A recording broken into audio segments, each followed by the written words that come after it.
What's up, everybody? Noah Kaser back here for another episode of Noah Kaser Live. I do have a special guest, but first we're going to go through everything I have for you guys this week. I have a lot to talk about. We have the Inside Out 2 box office. It's breaking box office records. Shrek 5, also a donkey movie coming out in 2025.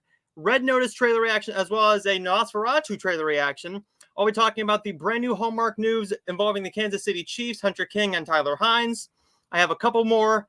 I have reviews. I got the box office results, the Netflix top 10, as well as what's releasing in theaters and on streaming next week, and the July movie preview.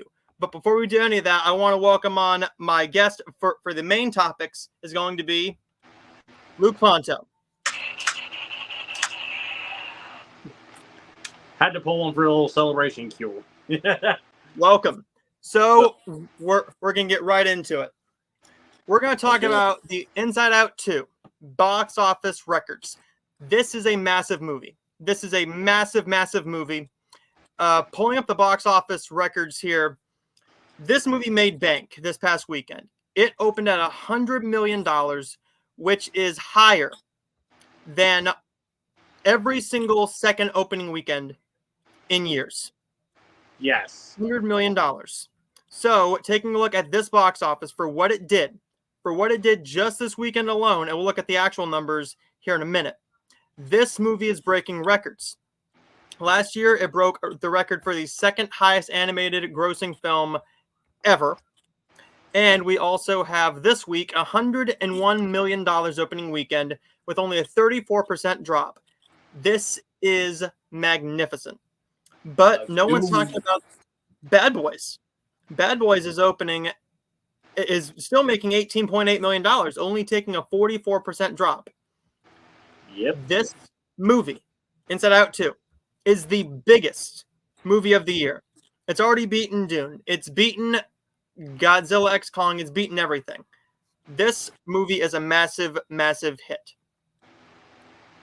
This movie, I was not expecting it to make this much money this quickly. This will be a $1 billion film, hands down. $1 billion, no doubt in my mind. How quickly do you think it makes it? Do you think it makes it next week? Or will it take a little bit of a more of a dip and make it the same weekend as Despicable Me? I think it'll still be kicking until Despicable Me. Like, because you already know Despicable Me 4 is going to be ranking in the big bucks. Mm-hmm. Ranking in the big bucks. What this means is that the box office is back. The box office is back when you got properties that people actually want to see. So Inside Out 2 is a massive, massive franchise here. The first one is not only a phenomenal hit, it made $1 billion. It's well beloved. Everybody loves this movie. Everybody loves this movie. I've not seen one bad thing about this film. And that's good for people who love it like me, but that's also good for Disney. Disney needs this for their box office. What they really need is the numbers back. We had good numbers with a Thor, a Black Panther, a Guardians, but you had Wish, Strange World, and Haunted Mansion that didn't make any money as well. So this leading into Deadpool as well as Mufasa, this means big bucks for them. This is a massive, massive hit for them, and I'm so happy that this is doing massively well at the box office. This number here is big because it's already tracking higher than the Super Mario Bros. Movie did in its second weekend. Will it make as much money? No, because it's not that big of a property in Japan like Mario was. It's a big property. Disney loves this property, but the issue is it's just one where if you know it, you love it. If you're going to see it with your kids, for your kids, you'll get something out of it too. Whereas Mario, you're going for the nostalgia factor. You're going for the kids. That's what everybody is going to that for. Now, this is a massive, massive achievement for this film. Absolutely. So moving on to the next topic, we have Shrek 5 is coming in 2025, as well as a donkey movie So this is a massive, massive deal. What we had was Eddie Murphy. Eddie Murphy did say that he's already recorded. He has already recorded some of the dialogue for Shrek 5, and I think it's coming out in 2025, is what he said. So bringing up this article is very exciting because Eddie Murphy has a bit of a comeback. He's on a bit of a comeback, and I'm loving this. Yes, sir. So bringing this up, Eddie Murphy says he's already recorded some of Shrek 5, and I think it's going to be coming out in 2025. Plus, a Donkey spinoff movie is next. Eddie Murphy did reveal in a new interview with Collider he has already done some voice work on Shrek 5 and will do a Donkey spinoff next. This movie was reported for the first time in 2023, in April of 2023, when DreamWorks and Universal were eyeing a fifth Shrek movie.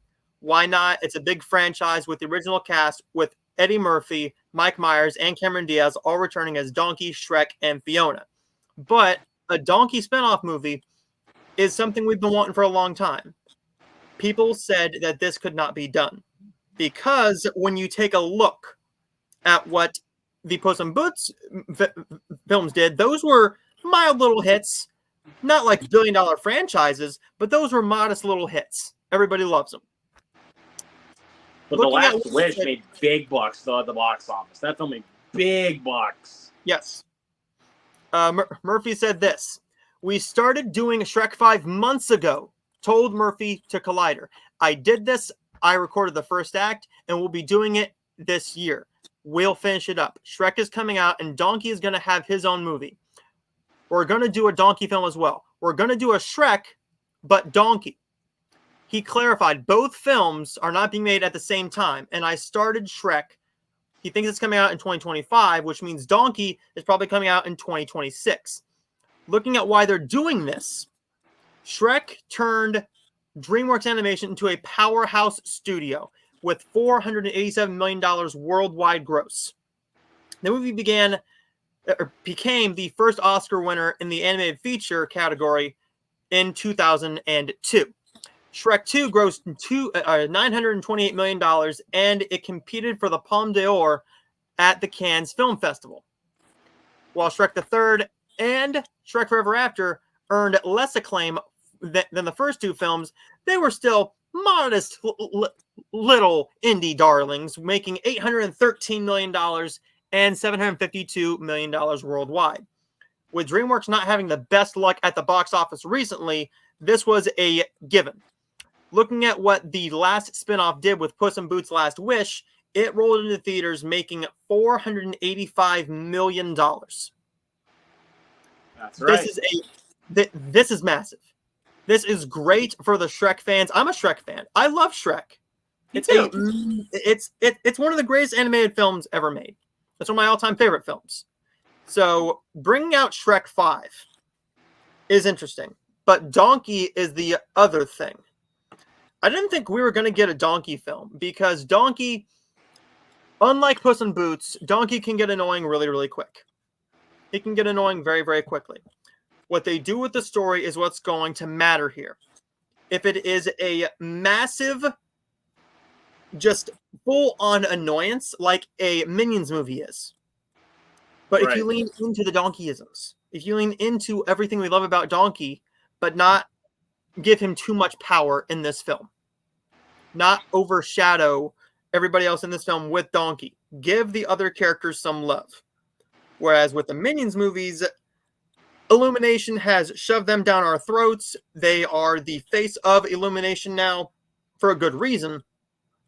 But what do you think about Shrek 5 coming in 2025? And are you looking forward to a Donkey movie? Of course. I mean, I grew up with Shrek. And yes, Shrek is officially the face of DreamWorks, of course. I mean, that's pretty obvious given this point. This is the thing I don't understand. Like, why are the Minions the face of Illumination? Like, I don't understand why they're so popular. They're they're funny side characters. Yes, they're funny when they're side characters because they are side characters. That's what the Minions are. Who's the main character in the Despicable Me movies? Gru. But those yellow guys make all the money with all the shorts. They are the reason that all the kids go in. They want to see those three characters. They want to see the yellow guys. So with Shrek, he was the face. He was the face.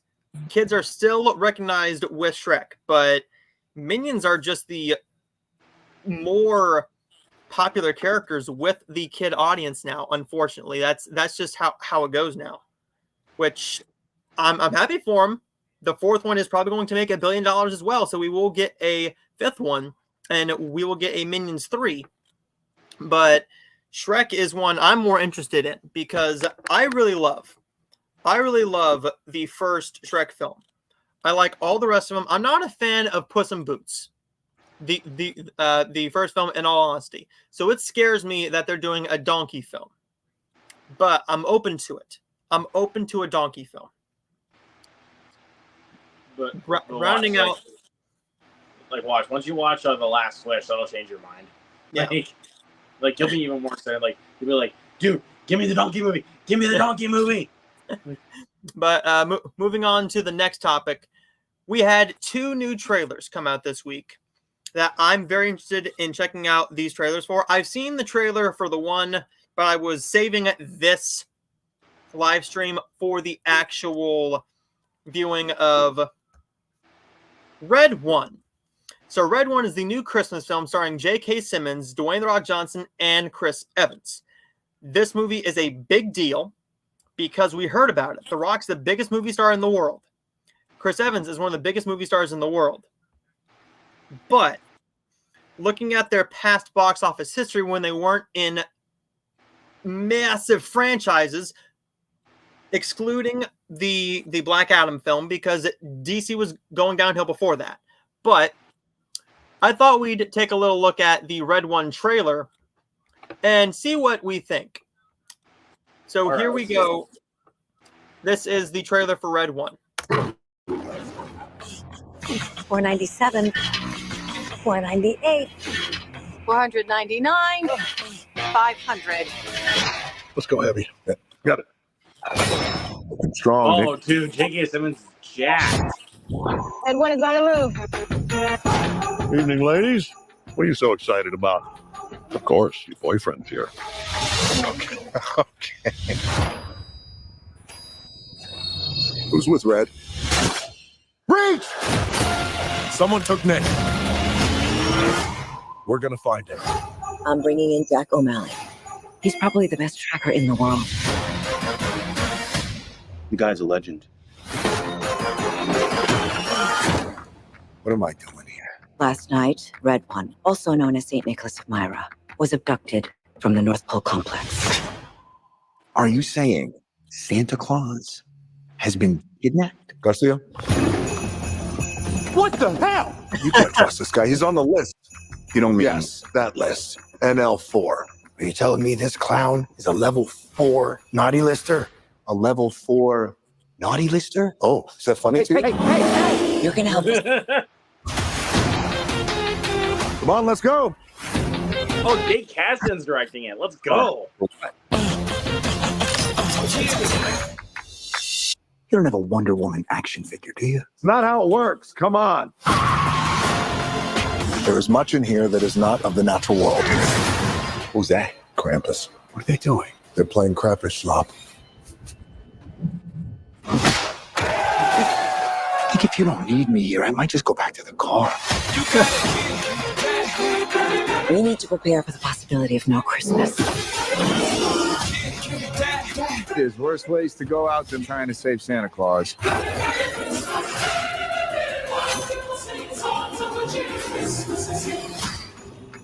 We got snowmen.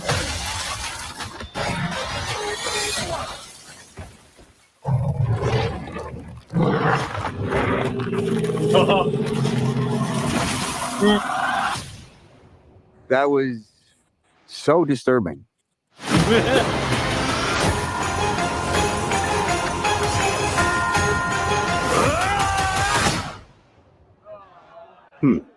Interesting. My turn. Oh my God. Is my face still there? Yeah, you look good. Okay. So that Okay. was the trailer for Red 1. I was waiting to watch that because I wanted a live reaction. For a Christmas film, I'm the Christmas guy. I am the Christmas guy. It's my favorite time of year. I already have 3 Christmas films lined up to review in the month of July. So this is my time. This movie looks phenomenal. It looks right up my alley. We have the director of Jumanji, Welcome to the Jungle, teaming up with The Rock again. Chris Evans is back in a action comedy, which I really enjoyed his last one with Ana de Armas in Ghosted. I really loved that one. That was a lot of fun. Ghosted was fun. But this one just looks like a ton of fun, right up my alley, and I can't wait to see it. I think it looks good too. I mean, I'm glad that Jake Kasdan is the one that's directing it. I think he's actually a really good, underrated filmmaker. I mean, I loved the Jumanji films that he did, and I also underrated comedy right here, Orange County, that he did with Jack Black. Yep, underrated movie. Check that out. Don't watch Sex Tape though. Don't watch that movie. That's a piece of shit. I have a soft spot for that film. That film does make me laugh quite a bit, actually, quite a bit. Yeah, no thanks. But moving on to the final topic. I would rather watch Orange County. Yeah. So for the final topic with Luke here, we'll be doing the Nosferatu trailer reaction. So, well, this is going to be first time reaction for him because I've actually already seen this trailer when I saw the bike riders. So I've seen it too, but this is a great trailer. So this is going to be a phenomenal one to watch again. But watching on the big screen is completely different than what we've had before. So this movie is one I've been wanting to see for a long, long time. It's Robert Eggers, Lily Rose Depp, Willem Dafoe, and Bill Skarsgård. So here we go. And Nicholas Hoult, don't forget. Come to me. Hear my call. Come to me.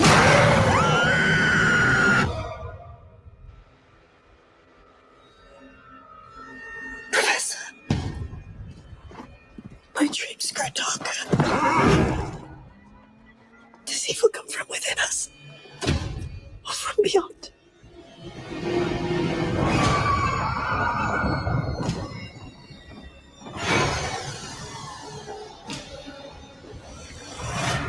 He is Nicholas Hoult. It is coming. He is coming to us.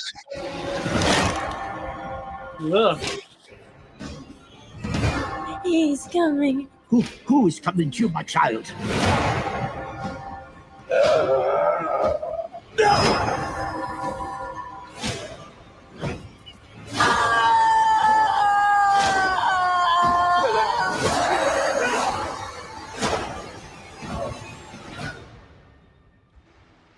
We are here encountering the vampire.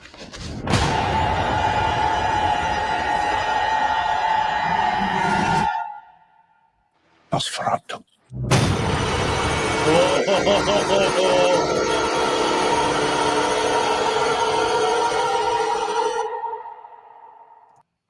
So this is the teaser trailer. So we don't have an actual story for it yet. We don't have any scenes telling us what the movie's about and giving us a taste of hardly anything else. This is just a teaser of what you're in for. So I can already tell you this is going to be up there for a cinematography nom at the Oscars. This is in contention already. It's already in contention. We had that for The Lighthouse. Yep. This is already in contention. And since Dafoe is in a film, it doesn't matter what film he's in, he's always in contention for a nomination. At some points a win, but a nomination.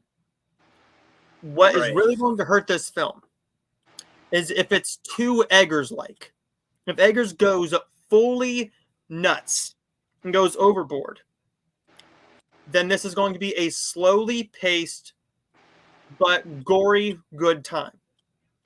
If it's too slow, that's going to hurt the pacing. However, this trailer is phenomenal. It gives you a taste of all the characters. They give you a little glimpse at Nosferatu. But Oh God. it shows you that this is going to be hard R, gory, bloody, violent. That's what you want. But if the pacing is slow, that's what could hurt this film ultimately. And there's probably going to be nudity also, to be fair. Yep. More than Oh my likely. God, dude, this actually might even be one of the scariest trailers I've ever seen. Like, that trailer really got to me, man. Like, even the first time I saw that, I was like, I was actually scared. I was in the theater and I was sitting there. I'm like, well, you want to know what? I remember the Nosferatu trailers here. The people I was around did not know. Trailer. They did not know. But I loved this trailer, and I can't wait to see what we get from a second trailer. That's going to be freaking phenomenal. Oh hell yeah! But thank you so much, Luke, for coming on. I got a lot more for you guys, but thanks for stopping in, and we will see you at some point again. See you later, dude.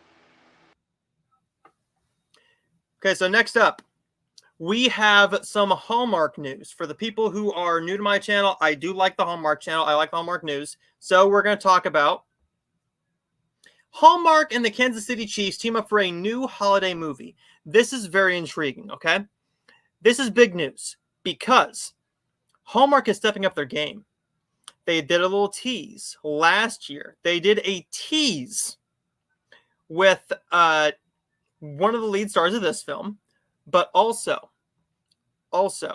with Janelle Parrish. So, taking a look at what we have here, we will be getting a Kansas City Chiefs romance movie with, once it brings it up here, with Tyler Hynes and Hunter King. Holiday Touchdown, a Chiefs love story, will begin production in July. So that is phenomenal news. We do have 2 Tyler Hynes films coming out during the Christmas season. I hope we get another Hunter King one. I will be talking about her new film, 2 Scoops of Italy, here later in this video. But this is a phenomenal story for me as a fan. On June 25th, Hallmark announced a new partnership with the Kansas City Chiefs that will see Tyler Hynes and Hunter King bring a Chiefs-inspired love story to life in true Hallmark fashion. In Holiday Touchdown, a Chiefs love story, King stars as Chiefs superfan Alana Higman, who will stop at nothing to win the team's Fan of the Year contest on behalf of her family of lifelong fans. As Derek, the director of fan engagement for the contest, Hynes is tasked with evaluating how Alana and her family stack up against the other 2 finalists. As the pair spends time together, it's clear there's a spark between them, per the official synopsis. But challenges arise when her grandfather... grandfather, Ed Begley Jr., vintage Chiefs good luck winter hat goes missing. Alana begins to doubt everything she believed about fate, destiny, and even questions her future with Derek, unless, that is, a little Christmas spirit can throw a Hail Mary. So, what got me intrigued is not the Kansas City Chiefs. I'm not even going to kid you.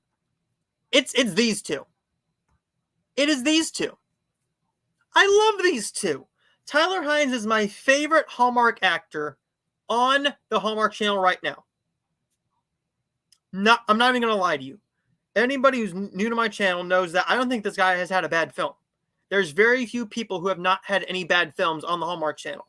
Tyler Hynes, Hunter King, Benjamin Ayers is one, and Lacey Chabert has tons of awesome films. These 2, I've wanted them together for a long, long time. As a Hallmark fan, this is all I can ask for. I am a football fan. I'm a Pittsburgh Steelers fan, but I do love the Kansas City Chiefs as a dynasty now. You have the Travis Kelce and the connection with him and Patrick Mahomes. And I'm not going to bring up the Taylor Swift stuff, even though she's helping the team out. She's helping bringing people in as football fans. She's not doing anything wrong. She's supporting her boyfriend. Leave her alone. But Tyler Hines and Hunter King are the main reasons I am super excited for this film, because they finally get a movie together. I've wanted them together for years. I know they'd be a good couple. They look awesome together in this picture. Hunter King is phenomenal, and I cannot wait. I cannot wait to see what this film is like. We also do have Three Wiser Men and a boy with Tyler Hines, Andrew Walker, and Paul Campbell, which is coming out probably, I'm going to guess, the Friday or Saturday of Thanksgiving weekend, like the first one did. And normally they air their biggest movies then, but Never Been Kissed did air pretty early in the season. So I think we could possibly get this film maybe around November 9th, November 7th, 8th, or 9th. That might be a good time to drop this right in the middle of the football season and not overpowering the other juggernaut that will be Three Wiser Men and a Boy. So let me know your thoughts on this, because if you're not a Hallmark fan, that's fine. But for all my Hallmarkies out there, this is phenomenal news. This is great news for us as fans. This is great news for us as Christmas movie lovers, and I cannot wait. I cannot wait to see what this is all about. I got a lot more for you guys. So we will be going into The Bike Riders. The Bike Riders is the brand new Tom Hardy, Jodie Comer, and Austin Butler film. That is one I was very excited to see. I was very, very excited to see this film. So, after a chance encounter at a local bar, strong-willed Kathy, played by Jodie Comer, is drawn to Benny, the newest member of the Midwestern motorcycle club, the Vandals, led by Johnny. Much like the country around it, the club begins to evolve, transforming from a gathering place for local outsiders into a dangerous underworld of violence, forcing Benny to choose between Kathy and his loyalty to the club. So, in actuality, what this is it's pretty much a romance film. This is a romantic drama because they are building the romance between Austin Butler and Jodie Comer. They're building that relationship, but also showing you how he is so dedicated to his friends, to the Vandals. And they're so cautious of adding other Vandals in, new members of the Vandals in, because you don't know. You don't know if you can trust them. You really don't. So what this film does very, very well is it builds each of our main three leads out. We also have some co-stars here, which I will get into in just a minute. But this film really does give you a little insight about this true story, because this is a true story. How much of it is actually Hollywoodized and over-dramatized, I don't know. But this is one of the best films of the year. It's a phenomenally shot and well-written film. However, you easily could have cut out a good 10 to 15 minutes of this film, and it would have been just as good, if not better. So The Bike Riders is a great little film that struggles from some pacing issues. I did not care for how they took out our character of Benny and Austin Butler, but I like this film. My girlfriend and I really wanted to see this film. We've been planning on it for a long time. We both had the day off, and we went, you want to know what? We're going to go on a date and see this. So we went and saw The Bike Riders, and The Bike Riders is, right now, it's my 11th favorite film of the year. If it wasn't for the poor pacing at times and the accent of Tom Hardy going in and out from time to time, that really showed within about the midway point of the film, before all the violence starts to really happen with the attacks and everything. That was a little jarring for me because it kind of threw me off with his accent going in and out.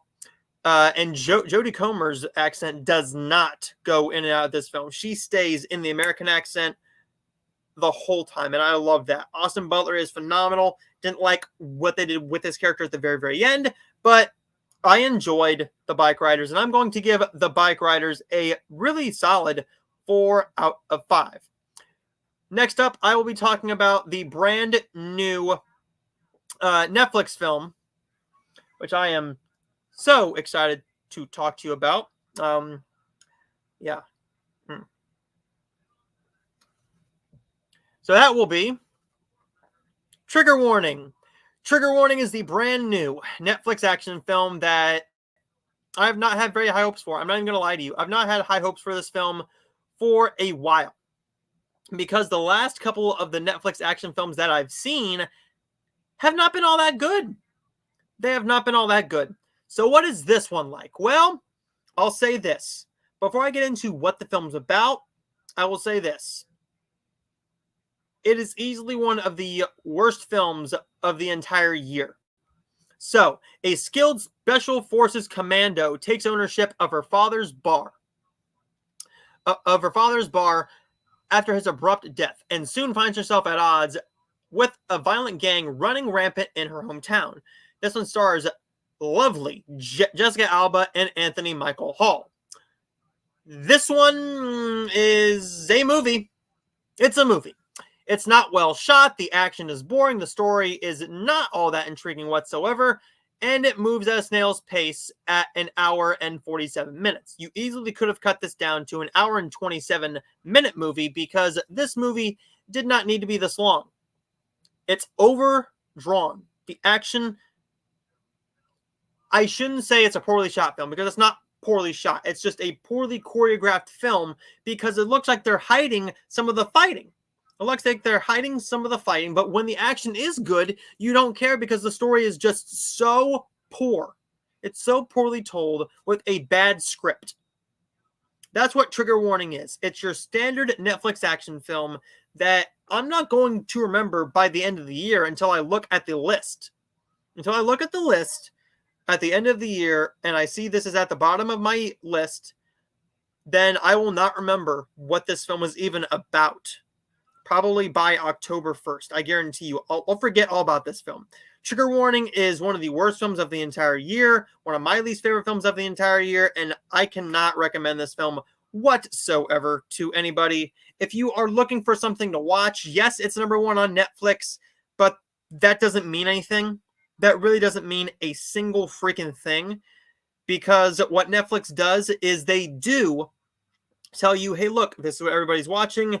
Here's what's popular, to give you an idea of what you may want to watch. So, while it's a good thing that people are seeing this film, they're getting their eyes on the film. That's what Netflix wants. It's just not a film you want to get your eyes on, because you're not going to be entertained by it whatsoever. Trigger Warning is going to get a 1.5 out of 5, and I cannot recommend Trigger Warning. But one film that I can recommend is the brand new Hallmark film, 2 Scoops of Italy. Sorry, 2 Scoops in Italy. 2 Scoops in We're going to try it one more time. 2 Scoops in Italy is the brand new Hunter King film that I've been really anticipating for a long time now. Ever since they've announced the summer films for Hallmark, this is one that I was super duper excited for. Because Hunter King is not only one of my favorite actresses for Hallmark, she's consistently made very good films. When an American chef travels to a quaint village in Italy for inspiration, she falls in love with the flavors, culture, gelato, and the Italian gentleman who helps her discover it all. Now, this film is your stereotypical Hallmark film with the same story you've seen 100 times. However, this movie is slower. It's a slower paced film. And I like seeing this romance build. I like seeing more of the gelato. I like seeing all the beautiful scenery in Italy. They use their outside light so well, their natural lighting. I couldn't tell any ADRing, where in a couple of the films, I could tell you some pretty poor ADRing was going on. I really enjoyed this film, to be completely honest with you. I will say that it's one of my favorite films of the entire year from Hallmark Channel, because the chemistry is there. The chemistry is there, but Hunter King is the reason why this movie works. Hands down. She's stunning. She gives a performance like none other. She delivers probably one of my favorite performances of hers, because she's subdued in a way. This isn't the bubbly role. We saw her in all smiles all the time. She has moments where she has to exert emotion. And when she exerts that emotion and she has to tear up, she does that very, very well. This movie delivers on all cylinders for me as a Hallmark fan. However, with the slower pacing, it does start to bog the film down a little bit. At only an hour and 24 minutes, I don't need my Hallmark films to be this slow. With it being slow, it does build the romance. So it's a double-edged sword. I enjoyed it as a Hallmark fan, but as a critic, I want this to be a bit more fast-paced than it was. Not saying it's a bad film whatsoever. I loved watching this movie, and I cannot wait to eventually get this on DVD, because this will probably be in a 6-movie collection, probably by this Christmas or maybe next February, with 2 or 3 of, well, 1 or 2 of these summer films. I think they'll probably do the first 2, but this is easily the best out of all of the June films so far. I really enjoyed this film. If it wasn't for the pacing being a bit slower, then this really would have been a 4.5-star film for me. But it's just, this movie really did not need to be this slow. It bogs the pacing down and moves at a snail's pace. But I enjoyed 2 Scoops of Italy, and I cannot wait to see what we get next. I give 2 Scoops of Italy 3.5 out of 5 stars. So, this is one that I'm very excited to talk about. We will be talking about the box office, as well as the Netflix Top 10. Very interestingly, Netflix Top 10 has changed a little bit. Looking at what we had last week, it was a bit of a change. I'm not going to lie to you. It was a bit of a change, because things actually came out on Netflix. What a surprise, right? What a surprise. Things actually came out. Things actually came out. But let's take a look at what's actually out right now in the top 10. We will be doing that right now. So, last week, we saw many, many things. Netflix Top 10. The Netflix Top 10 looks something like this. Looking at the movies and TV shows on Netflix is one of my favorite things to do every week, because it gives you an idea of what everybody's watching. So, number 1 for movies, we have Trigger Warning.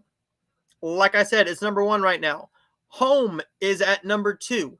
3, 50 Shades of Grey. 4, Super Mario Brothers movie is up from number 6 and 7. Lego Batman movie is at number 5, followed by Minions. Hitman at number 7.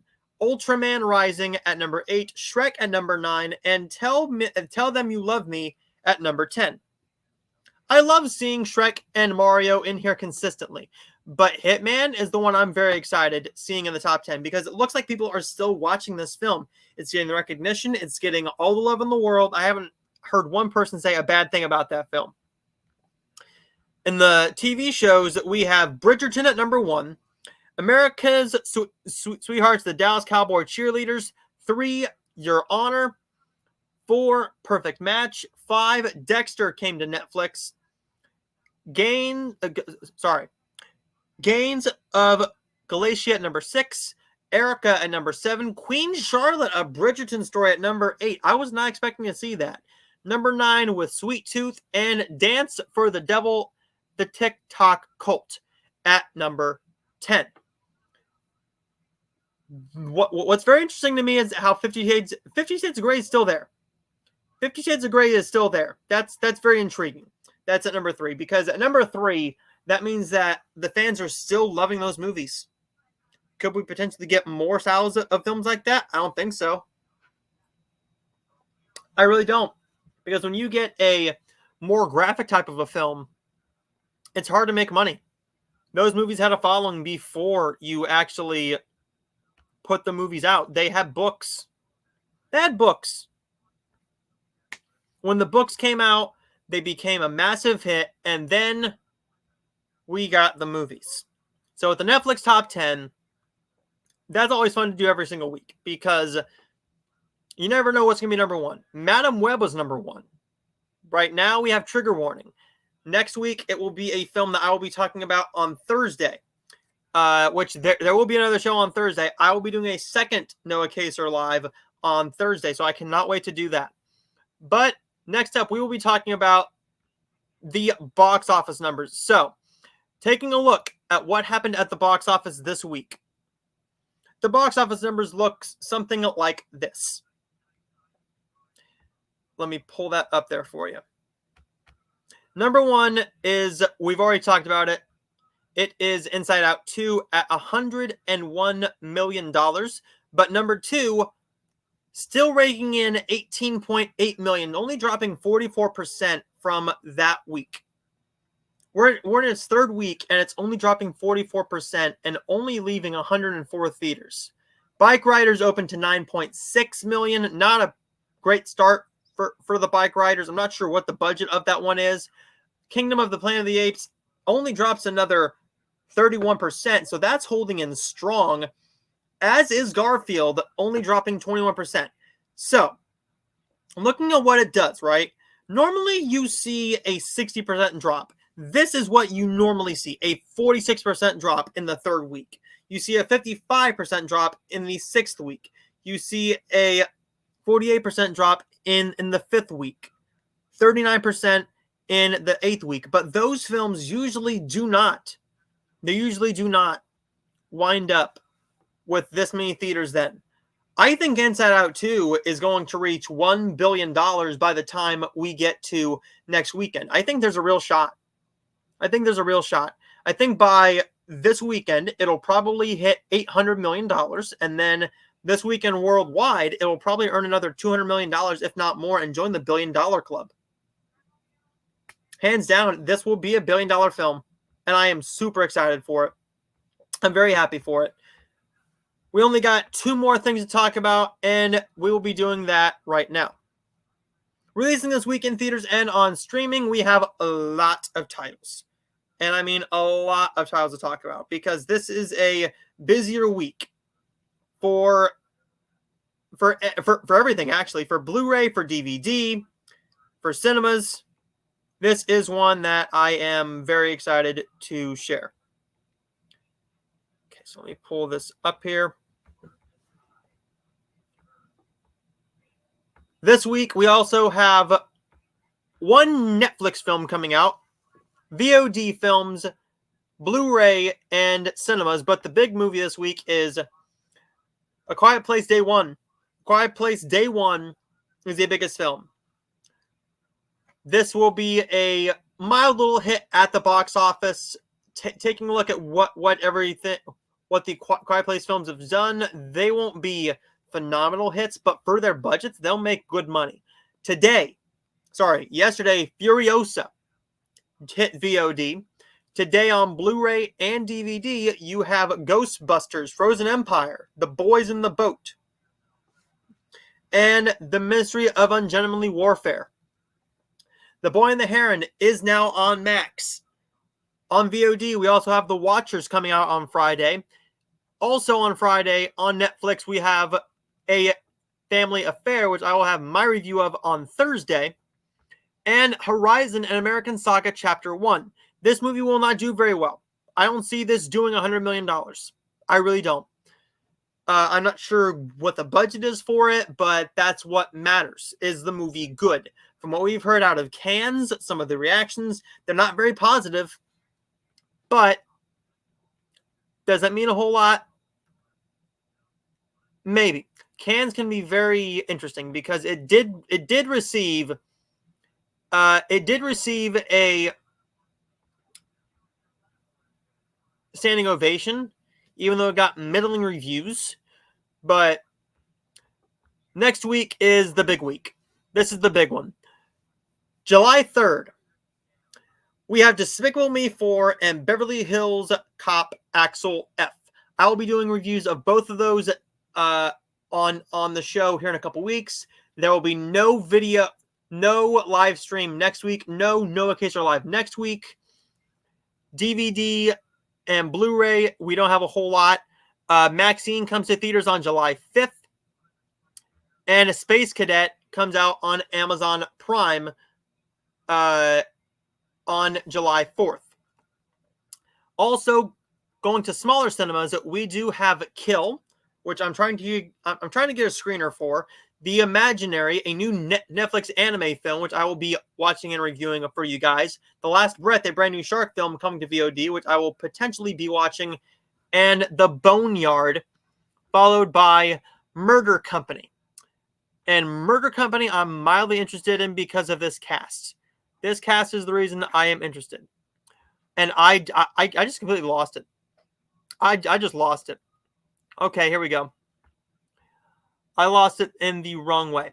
So if you will let me go down here we go.